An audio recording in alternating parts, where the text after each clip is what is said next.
అందరికీ నమస్కారం. నీత కొత్తగా పెళ్ళైన అమ్మాయి, ఆధునిక భావాలు కల అమ్మాయి. నీత అత్తగారు పరిమళ పాతకాలం పద్ధతులు పాటించే మనిషి. ఇంకేముంది, కథ మొదలైనట్టేగా. కొంతకాలం బానే ఉన్నారు అత్తాకోడలిద్దరూ.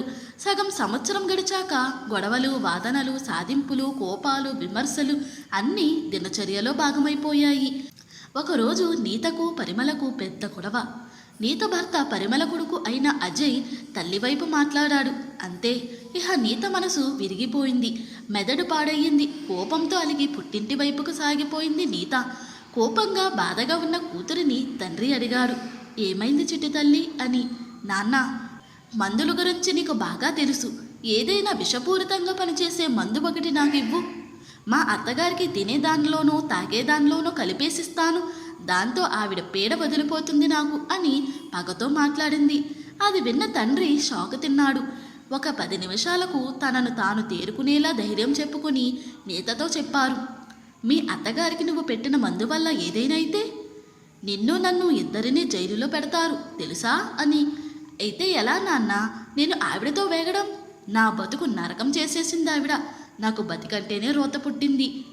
చావు తప్ప వేరే మార్గం లేదు.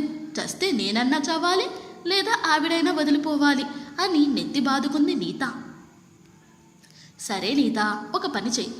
ఇదిగో ఈ పౌడర్ మందు తీసుకుని పో. రోజు ఒక చిటికెడు పొడి ఆవిడ తినే అన్నంలో కలిపి పెట్టు. అప్పుడు కొన్ని నెలలకు ఈ మందులోని విషం పనిచేసి చేసి నెమ్మదిగా మీ అత్తగారు అనారోగ్యం పాలై చనిపోతారు. ఉన్నట్టుండిపోతే నిన్నే అనుమానిస్తారు అందరూ. అదే ఇలా చేశావనుకో ఆవిడది సహజ మరణం అనుకుంటారు అని సలహా చెప్పాడు తండ్రి నీతకు. అది విని నీత కొంచెం కోపం తగ్గించుకుని శ్రద్ధగా వింటుంది. అప్పుడు తండ్రి మళ్ళీ చెప్పాడు, నీత, ఇంకో సంగతి. నువ్వు ఎప్పట్లానే పోట్లాడుతూ ఉన్నావనుకో అప్పుడైనా నీ మీదే అందరికీ సందేహం వస్తుంది. కాబట్టి నువ్వు నెమ్మదిగా నీ కోపం తగ్గించుకో. మీ అత్తగారితో స్నేహంగా ఉంటూ ఉండడం అలవాటు చేసుకో. మీ అత్తగారికి ఎదురు చెప్పకు. ఆవిడ అన్న మాటలు కానీ ఆవిడ చేసినవో నీకు నచ్చలేదనుకో కాసేపు వాటిని పట్టించుకోకుండా ఉండు. నెమ్మదిగా వాటిని మర్చిపోవడానికి ప్రయత్నించు. ఆవిడ మీద ఎంత కోపం వచ్చినా సరే ఆవిడను దూషించకుండా ఆవిడతో వీలైనంత మర్యాదగానే ఉండు. అప్పుడు నువ్వు అనుకున్న పని మంచిగా పూర్తవుతుంది అని చెప్పి మందుపొడి కట్టి ఉన్న ఒక పొట్లం కూతురి చేతికిచ్చాడు. 2 రోజులు తండ్రి దగ్గర ప్రశాంతంగా ఉండి అత్తగారిల్లు చేరింది నీత. రోజు అత్తగారికిచ్చే అన్నంలో తండ్రి ఇచ్చిన మందు ఒక చిటికెడు పొడి కలిపి ఇస్తుంది నీత. అత్తగారితో ప్రేమగా శ్రద్ధగా ఉండడం నెమ్మదిగా అలవాటు చేసుకుంది నీత. అత్తగారు ఎంత సాధించినా కొంచెం ఓపిక పడుతుంది నీత. కానీ అత్తగారు ఎన్నైనా చేయని కొన్ని నెలలు భరిస్తే సరిపోతుంది.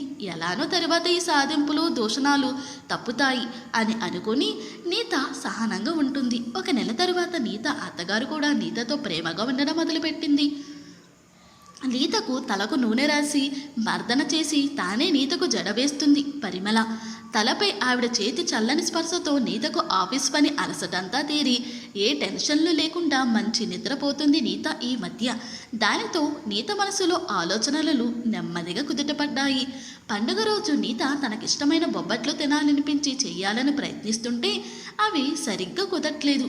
నువ్వుండవే పిచ్చి పిల్ల, నీకేం చేతనవును, అవన్నీ నేర్పుగా చెయ్యాలి, నే చేసి పెడతా ఉండు అని చకచకా పరిమళ వేడి బొబ్బట్లు చేసి నీతకు పెట్టింది. అమ్మ చేతి భక్ష్యాలు తిన్నంత కమ్మగా కడుపు నిండా తింది నీత. ఇంకో రోజు ఉన్నట్టుండి పరిమళకు చిన్నగా గుండె పట్టినట్టయి కళ్ళు తిరిగి స్పృహ లేకుండా పడిపోయింది. అది చూసి నీతకు కళ్ళ నీళ్లు ఆగలేదు. అంబులెన్స్కి ఫోన్ చేశారు. అంబులెన్స్ వచ్చేలోప నీత తన చదువుకున్న విజ్ఞానంతో ప్రాథమిక చికిత్స చేసింది. పరిమళ గుండె మీద చేతులతో నొక్కి తన నోటితో అత్తగారికి ఊపిరందించింది. ఒక వైద్యురాలిలాగా ప్రవర్తిస్తూ దీక్షగా తనకు తెలిసిన చిట్కాను పాటించింది. పరిమళకు ఊపిరంది గుండె కొట్టుకుని స్పృహలోకి రావడం, ఇంటి ముందుకి అంబులెన్స్ రావడం ఒకేసారి జరిగాయి. హాస్పిటల్కు తీసుకెళ్లాక పరిమళకు ప్రాణగండం తప్పింది. అందుకు కారణం ఆలస్యం చేయకుండా నీత చేసిన ప్రాథమిక చికిత్సే కారణమని డాక్టర్లు చెప్పారు. పరిమళ, నీత భర్త ఇద్దరూ నీత చెయ్యి పట్టుకుని నీ చదువు తెలివితేటలు ఒక ప్రాణాన్ని కాపాడాయి, చాలా మంచి పని చేశావని మెచ్చుకున్నారు. నీతకు చదువుంది, పరిమళకు జీవిత అనుభవం ఉంది.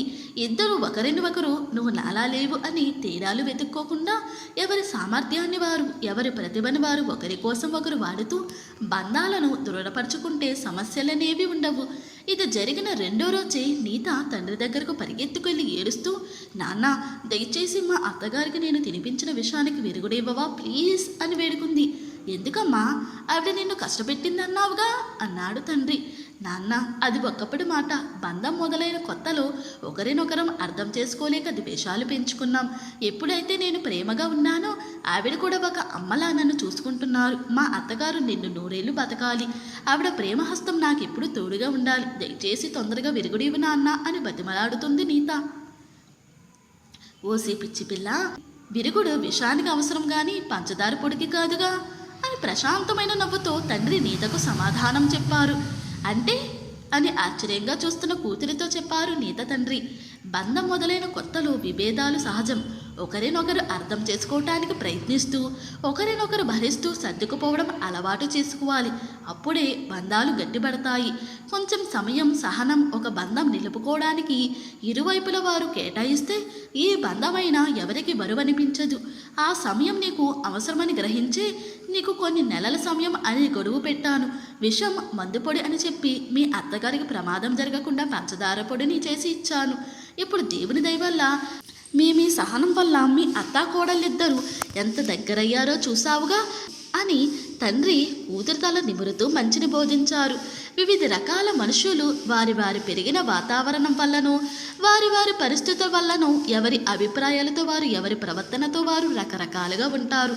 ఇద్దరికి ఉన్న ఒకే రకమైన ఇష్టాలను ఆనందంగా పంచుకుంటున్నట్టే ఇద్దరికి ఉన్న తేడాలను కూడా స్వీకరించగలుగుతూ సర్దుకుపోగలిగితే అందరూ కలిమిడిగా ఉండగలరు. ప్రియతములకు అవసరమైనప్పుడు వారి కోపాన్ని రెచ్చగొట్టి సమస్యలను తప్పుదోవ పట్టించకుండా సరైన సలహాతో, చక్కని ఉపాయంతో అపాయాన్ని తప్పించేలాంటి ఈ కథలోని తండ్రి లాంటి బుద్ధి అన్ని బంధాలలోనూ అందరికీ చాలా అవసరమైనది, చాలా ఉపయోగకరమైనది. ఈ కథ కనుక మీకు నచ్చినట్లయితే ప్లీజ్ లైక్, షేర్, సబ్స్క్రైబ్.